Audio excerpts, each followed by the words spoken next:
Halo semua, perkenalkan kami dari kelompok 2. Ada saya Daud Samui, ada teman saya Joseph Berek, ada teman saya Jelita Dapa, teman saya Laila Hasna, dan juga Dominga Suarez. Di sini kami akan membahas materi tentang setengah putaran berupa definisi, sifat-sifat, teorema, dan juga contoh soal. Kita langsung pada definisi yang akan dijelaskan oleh teman saya.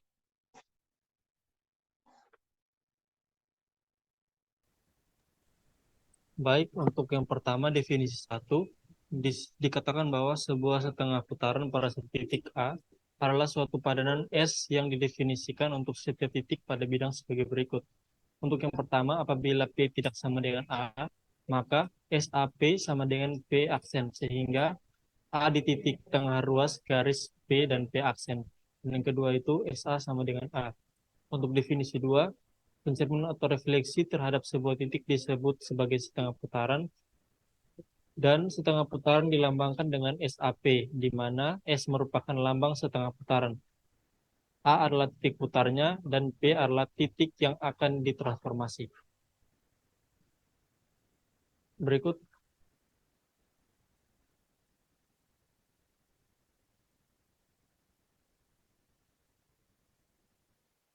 next. Berikut kita bisa lihat pada gambar 6.1.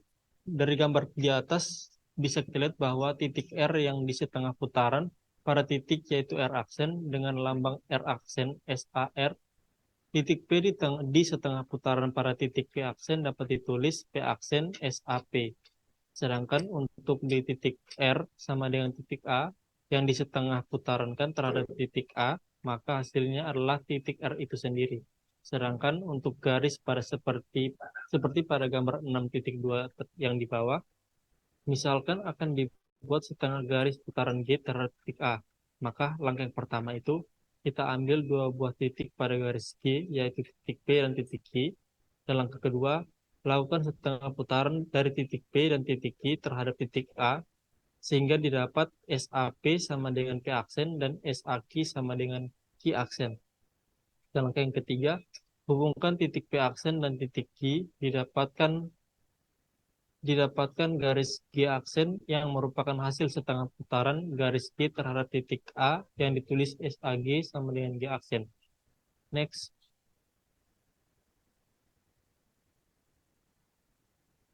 Yang berikut, karena kita membahas setengah putaran dalam dalam bidang geometri transformasi, maka di sini kami akan membuktikan bahwa setengah putaran tersebut adalah suatu transformasi juga. Untuk buktinya yang pertama akan dibuktikan S itu adalah bijektif. Sehingga untuk membuktikan SA adalah bijektif, maka harus dibuktikan terlebih dahulu SA itu surjektif dan injektif. Yang pertama akan dibuktikan S itu surjektif. Untuk menunjukkan S itu surjektif, akan ditunjukkan terdapat P aksen elemen V, sehingga SAP sama dengan P aksen, maka ambil sebarang P aksen elemen V, maka P aksen elemen V, sehingga P aksen sama dengan SAP. Jika P sama dengan A, maka SA dari A itu sendiri adalah A aksen sama dengan A. Jadi untuk setiap P aksen elemen V, terdapat P aksen sehingga P sama dengan SAP. Jika P tidak sama dengan A, maka A menjadi sumbu ruas garis, berarti SAP sama dengan P aksen, jadi A itu adalah surjektif. Dan yang kedua, akan dibuktikan S itu injektif. Misalkan B1 tidak sama dengan B2, maka akan didapatkan dua kasus, yaitu yang pertama kasus 1, B1 sama dengan B2 sama dengan A. Untuk B1 sama dengan A, maka SAB1 sama dengan B1 sama dengan B1 aksen. Itu kita tandai dengan bintang 1. Untuk B2 sama dengan A, maka SAB2 sama dengan B2 sama dengan B2 aksen. Itu kita tandai dengan bintang 2. Berdasarkan bintang 1 dan bintang 2, maka diperoleh SAB1 itu tidak sama dengan SAB2. Dan yang berikut untuk kasus 2, B1 tidak sama dengan B2, tidak sama dengan A. Maka ambil sebarang B1 dan B2 elemen C dengan B1 tidak sama dengan B2, serta B1 tidak sama dengan A dan B2 tidak sama dengan A. Di mana B2, B1 dan B2, B1, B2 dan A itu tidak segaris, sehingga SAB1 sama dengan B1 aksen dan SAB2 itu sama dengan B2 aksen. Andaikan SAB1 sama dengan SAB2, maka B1 aksen sama dengan SAB1 sama dengan SAB2 sama dengan B2 aksen. Sehingga diperoleh B1 aksen sama dengan B2 aksen dan B1 aksen sama dengan B2 aksen. Maka dari 1 dan 2 kita peroleh SA itu subjektif dan SA itu injektif. Karena SA itu subjektif dan injektif, maka SA tersebut bisa kita katakan bijektif. Sehingga terbukti bahwa SA itu merupakan suatu transformasi. Dengan kata lain, setengah putaran itu adalah transformasi.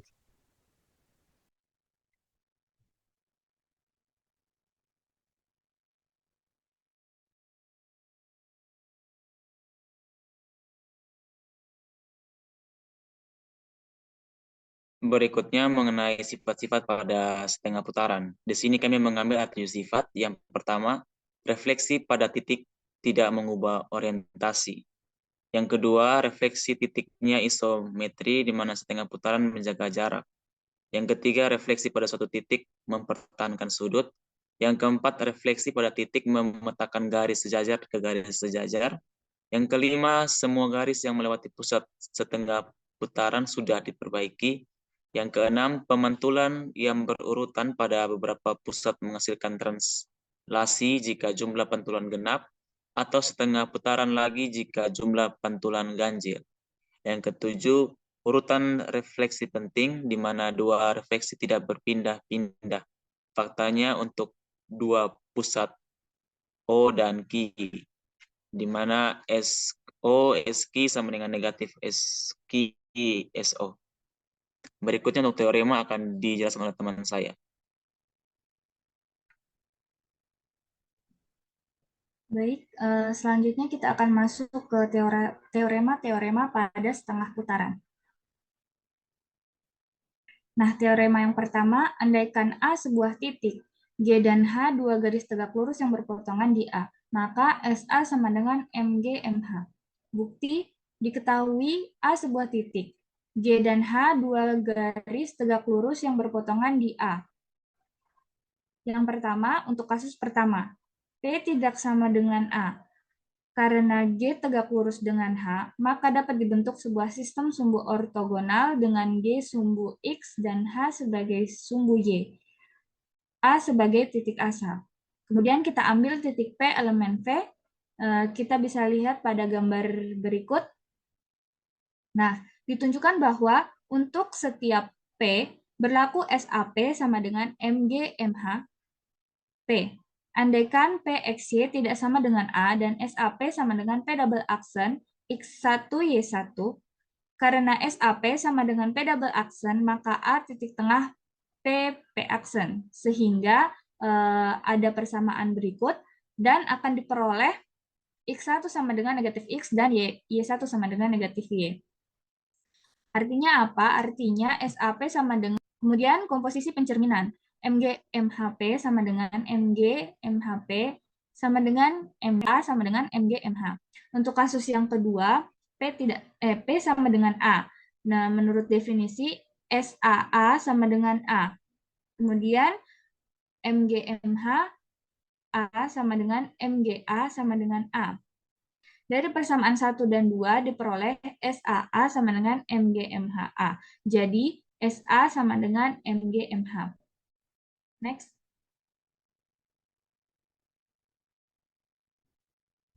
Kemudian teorema yang kedua, jika G dan H adalah dua garis yang tegak lurus, maka MGMH sama dengan MGMH. Buktinya, kasus pertama P tidak sama dengan A. Karena P tidak sama dengan A, maka MGMHP sama dengan SAP. MGMHP sama dengan MH, MGP sama dengan MH, X, negatif Y, sama dengan negatif D, negatif Y, sama dengan SAP. Akan diperoleh MGMHP sama dengan SAP sama dengan MH, MGP. Jadi, MGMH sama dengan MH, MG. Kasus yang kedua, P sama dengan A. Karena P sama dengan A, maka MGMHA sama dengan MGA sama dengan A. MH-MGA sama dengan MHA sama dengan A. Sehingga diperoleh MG-MHA sama dengan MH-MGA. Jadi MG-MH sama dengan MH-MG. Kita masuk ke teorema yang ketiga, yaitu jika SA setengah putaran, maka S inverse A sama dengan SA. Buktinya, andaikan G dan H adalah dua garis yang tegak lurus, maka MG MH sama dengan SA. Dengan A titik potong antara G dan H. MG MH inverse sama dengan MH inverse, MG inverse sama dengan S inverse A. Karena MH inverse sama dengan MH dan MG inverse sama dengan MG, maka MH MG sama dengan S inverse A.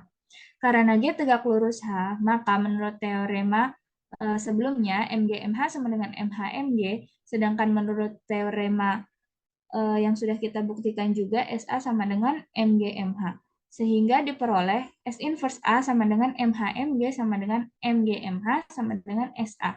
Jadi S inverse A sama dengan SA. Next.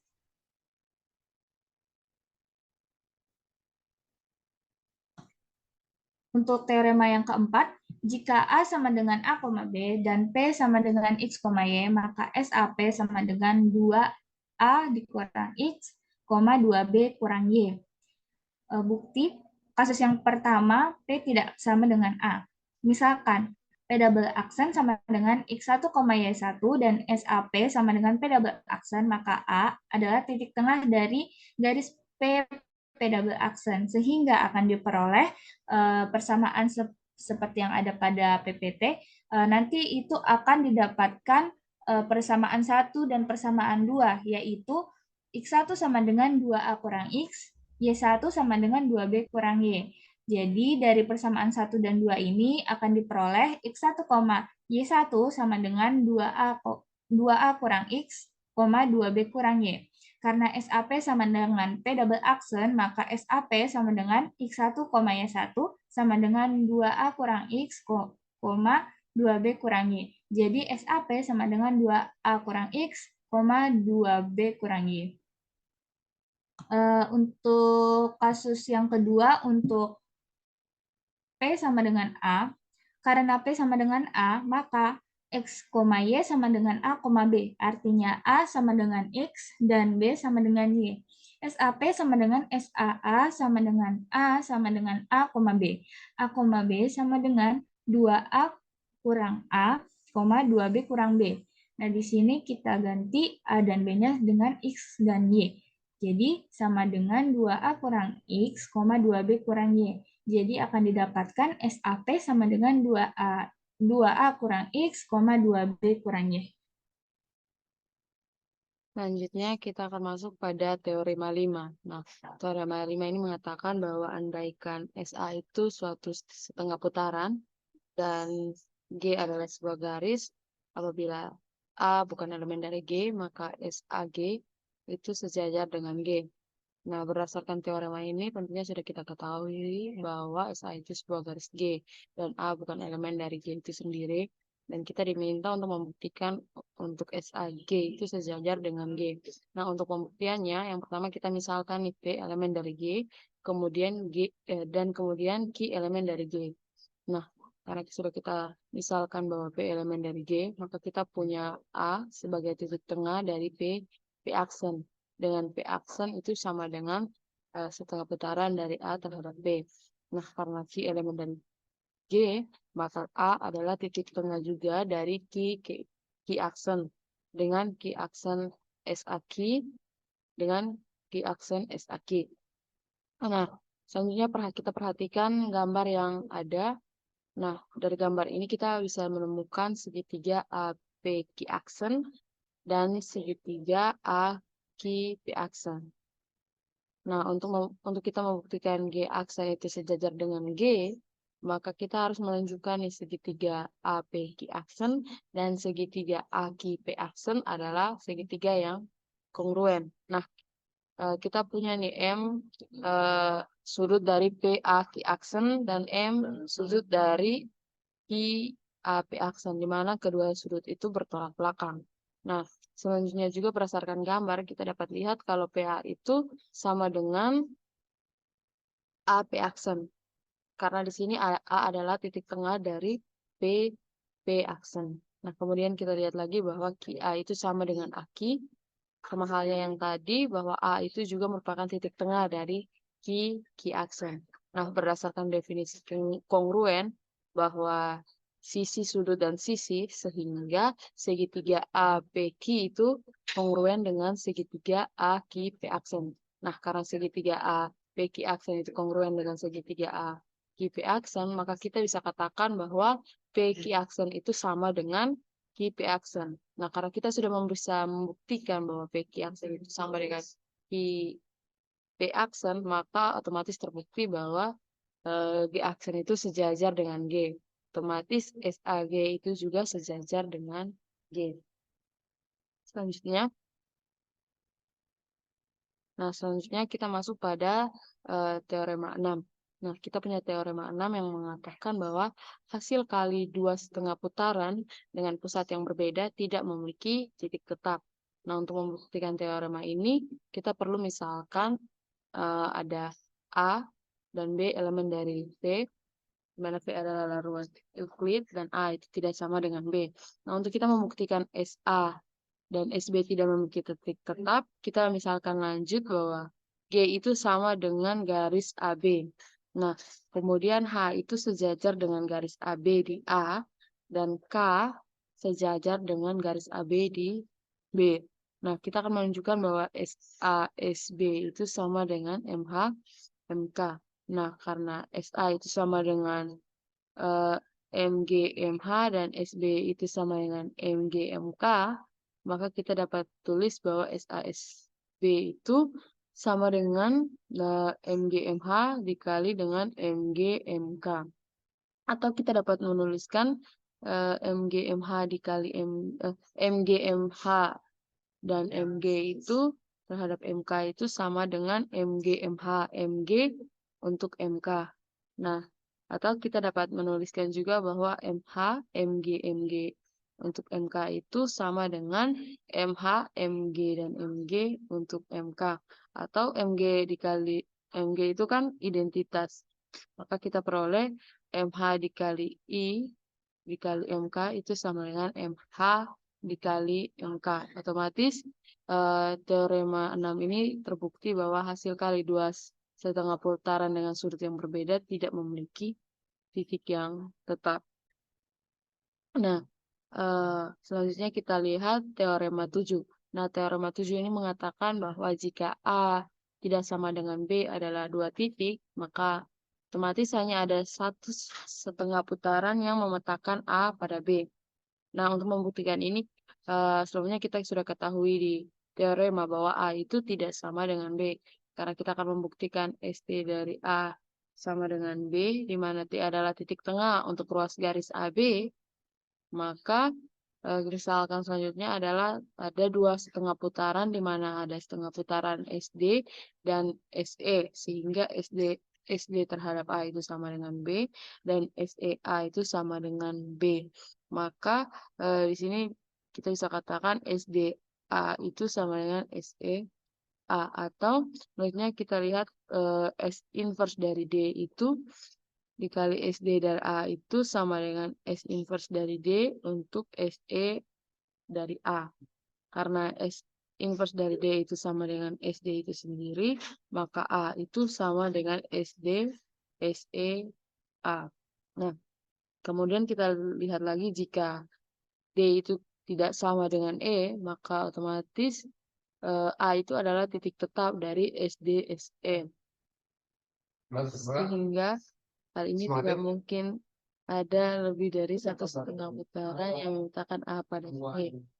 Atau satu-satunya setengah putaran dari STA itu sama dengan B, dengan T adalah titik ruas dari garis AB. Sehingga teorema 7 ini terbukti.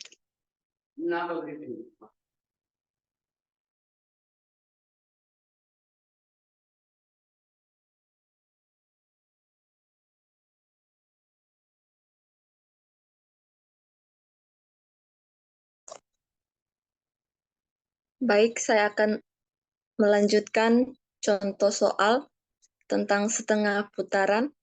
Di sini kita akan bahas contoh kedua, yaitu apabila A sama dengan 2,3, maka kita diminta untuk tentukan SAD, di mana D sama dengan negatif 2,7. B, kita tentukan SAP, di mana P sama dengan X, Y. C, kita disuruh tentukan SD, SAP. Untuk penyelesaian bagian A, diketahui yang A itu kita namakan titik A, B, yaitu 2,3, dan D titik X, Y sama dengan negatif 2,7. Di bagian A, kita disuruh untuk menentukan SAD. Dengan rumus SAD sama dengan 2A kurang X, 2B kurang Y. Ini teman-teman bisa lihat lagi di teorema 4. Jadi kita masukkan nilai A, B, X, dan Y, diperoleh SAD sama dengan 6,-1. Untuk bagian B, kita diminta untuk menentukan SAP. Jadi A-nya titik A, B, dan P-nya X, Y dengan nilai A sama dengan 2,3, P sama dengan X, Y. Kita substitusikan masuk ke dalam rumus 2A kurang X, 2B kurang Y, diperoleh SAD sama dengan 4 kurang X, 6 kurang Y. Untuk bagian C, kita diminta untuk tentukan SD, SAP. Jadi di bagian C ini kita tentukan dulu SAP-nya. Jadi SAP-nya kita telah dapat di bagian B, yaitu minta maaf ada kesalahan huruf. Jadi yang di bagian B itu diperoleh SAP sama dengan 4 kurang X, 6 kurang Y. Setelah didapat SAP, kita diminta lagi untuk menentukan SD-nya dari SAP yang kita sudah dapat. Titik D-nya sebagai A, B, SAP-nya sebagai X, Y. Jadi SD, SAP, kita masukkan nilai A, B, X, dan Y-nya diperoleh negatif 8 tambah X, 8 tambah Y. Untuk contoh yang berikut, jadi contoh 3, misalkan kita punya segitiga ABC dengan titik A sama dengan 0,0, B sama titik B 4,0, dan C 2,3. Seperti yang kalau kita gambar, terlihat seperti gambar segitiga yang di bagian atas, A, B, dan C. Jika kita buat setengah putaran terhadap segitiga yang di bagian atas, kita pantulkan segitiga pada setiap masing-masing titik, yaitu kita pantulkan terhadap titik A dengan A aksen 0,0, titik B dengan B aksen 4,0, titik C dengan C aksen 2,-3. Jadi kita peroleh setelah melakukan pemantulan setengah putaran pada segitiga, kita peroleh segitiga yang baru, A aksen, B aksen, C aksen, dengan titik dari A aksen 0,0, B aksen 4,0, dan C aksen 2,-3. Setelah kita melakukan pemantulan setengah putaran itu, dari gambar, kita mendapatkan segitiga yang simetri.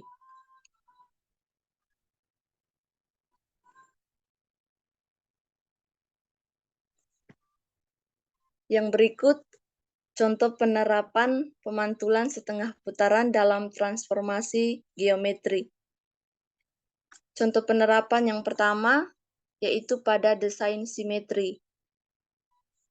Yang kedua, pada pembuatan logo. Yang ketiga, pada fotografi. Yang keempat, pada seni digital. Yang kelima, pada arsitektur. Dan yang keenam, pada pembuatan perhiasan. Sekian.